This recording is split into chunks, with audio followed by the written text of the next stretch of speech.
মাতৃৰ মমতা যে সৰ্ববন্দিনী। কিন্তু ঘৰতে কলেই যেন পুনৰ গুচি যাব মোক নিঃসংগ কৰি। জানো পুত্ৰ, এই গহপুৰৰ বাহিৰতো আছে মোৰ এক অন্য সংসাৰ, আছে কৰ্তব্য অসীম।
দেশে তোমার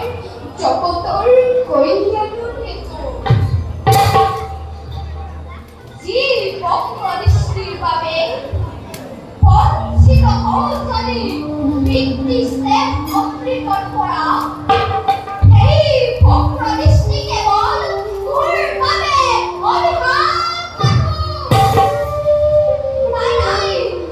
না লাগে না লাগে মুখে দৃষ্টি ভক্তি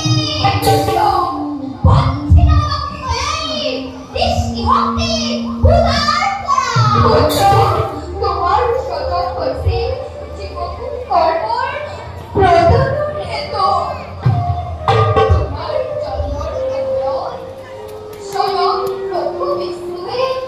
এই কথা কৈ গ'ল সময়ত সকলোকে বুজিব পাৰিবা মাত্ৰ অপেক্ষা কৰাতেই সম্পূৰ্ণ ক্ষমলৈ তুমি যোৱা জননী পালন কৰাকৈ ভাইচা কৰ্ম তোমাৰ ধন্য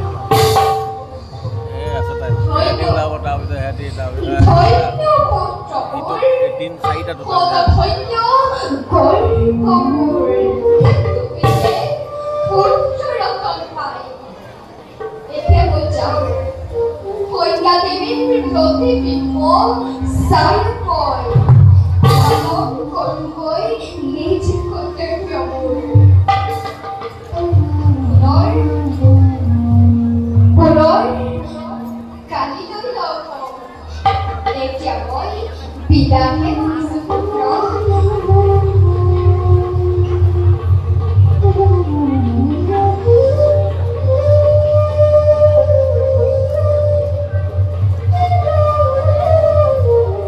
এতিয়া মই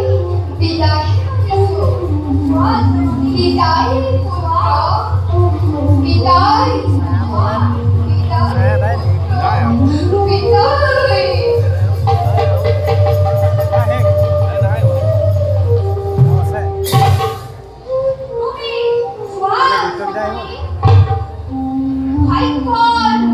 পৰীক্ষা হওক নিয়তিৰ নিষ্ঠুৰ বিধানক বিধিৰ বিধান বুলি মই